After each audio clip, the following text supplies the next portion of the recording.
Donc dans cette vidéo, ce que je vais essayer de montrer, c'est une approche un petit peu différente pour dessiner. Donc je m'explique.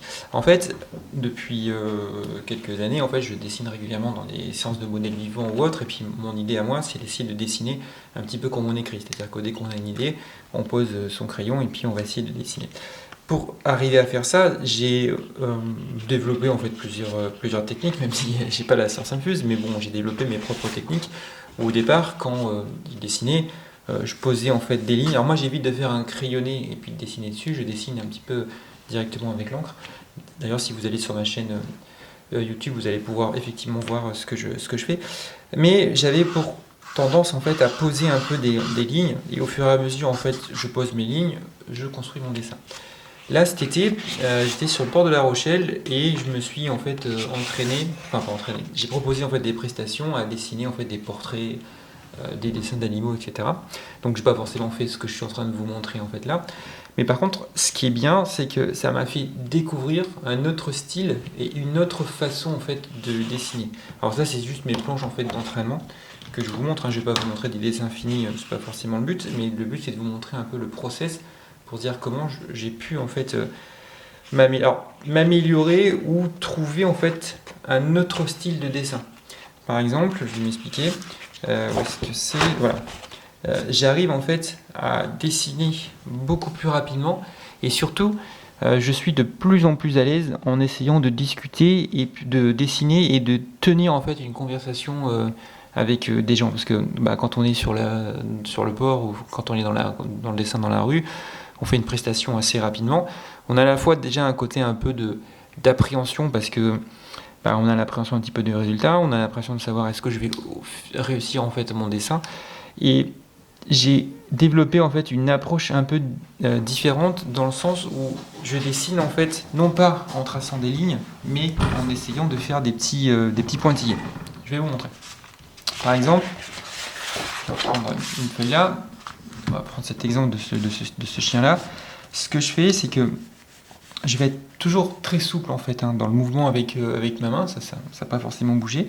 Je vais prendre mon crayon, on va dire assez loin, et je vais toujours varier avec mon petit pouce pour donner en fait de la pression. Sauf que je vais à la fois tracer des lignes, mais mettre des points sur ma feuille et commencer en fait à poser une tendance ou une ambiance en fait. Donc à la fois je regarde mon visuel, donc la photo ou la personne que j'ai en face de moi, et puis je vais un petit peu griffonner. Alors ce qui est intéressant dans cette technique là, c'est que si jamais il y a une erreur, par exemple si mon trait, en fait je m'aperçois que là c'est une erreur, c'est pas forcément très grave, parce que le but de cette méthode là, c'est que l'erreur va devenir en fait plus tard à une autre forme de trait. Par exemple, ça peut être un trait d'ombrage, ça peut être un trait, je sais pas moi, d'émotion ou autre.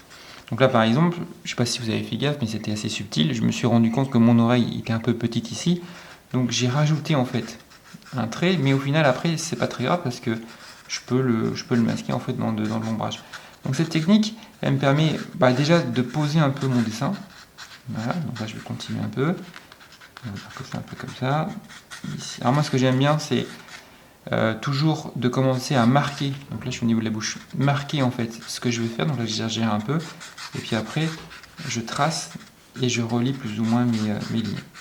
Alors là, je ne vais pas tout faire. C'est pas forcément le but, mais c'est pour vous montrer l'approche.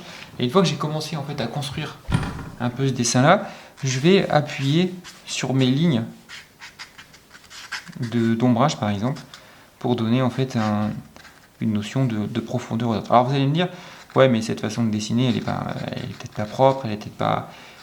Mais moi, ce qui m'intéresse, c'est pas forcément de vous montrer qu'il faut faire en fait la même chose, mais que dans l'inconfort de travailler, par exemple, et de dessiner en fait dehors et d'en faire des prestations, on arrive en fait à.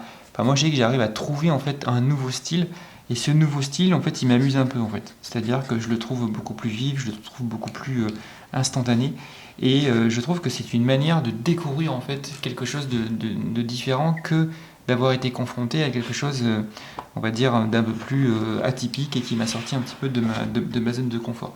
Donc, en fait, je me suis entraîné à faire plein de petits dessins comme ça, même si encore une fois, mon but à moi, c'est pas de vous présenter des brouillons comme j'ai fait là, mais c'est de rechercher en fait une certaine signature, un certain style, et essayer de dessiner dans l'action, de dessiner rapidement, et de dessiner en fait avec une sorte de signature en fait qui m'est propre. Donc cet univers-là que je suis en train de découvrir aujourd'hui, on peut le critiquer, on peut dire bah ouais, effectivement c'est pas un dessin fini, on voit pas forcément, est-ce qu'on a bien respecté les proportions, etc., etc. Mais tout ça pour vous dire en fait que on peut arriver à aller chercher en fait son propre style, sa propre façon effectivement de dessiner en créant des scénarios de vie ou de contexte qui vont vous permettre d'être dans des zones, on va dire, pas forcément confortables pour pouvoir découvrir. Par exemple, vous pouvez très bien vous entraîner à dessiner dans les transports, vous pouvez très bien apprendre à dessiner, on va dire, à l'extérieur, dans des environnements bruyants, même dans des positions. Le fait d'être debout par exemple et puis le fait de tenir en fait sa feuille comme ça fait que vous allez trouver en fait des solutions pour pouvoir dessiner rapidement. Vous allez dédramatiser l'acte de dessiner et puis pourquoi pas dans la finalité trouver quelque chose qui vous intéresse. Moi, par exemple là dernièrement j'ai trouvé en fait ça, donc vous allez me dire c'est un peu du brouillon etc. avec la couleur etc. Mais c'est pas mal en fait, donc c'est pas mal, le dessin n'est pas forcément fini, mais ça en fait je vais me le mettre de côté.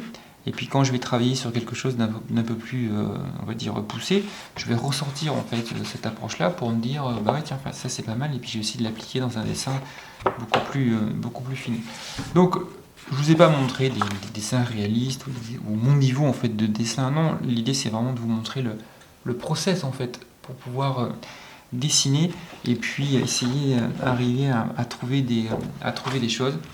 Donc voilà, hier soir j'ai continué en fait à faire ça et surtout je vous montrerai un peu plus tard dans une autre vidéo comment intégrer un petit peu la couleur, toujours dans cette approche de recherche et essayer de rechercher son propre style en fait, essayer vraiment de reproduire en fait des expériences pour arriver à trouver à la fois des choses qui sont nouvelles et puis arriver aussi à trouver des choses qui vous dynamisent un petit peu et qui vous motivent surtout dans le dessin.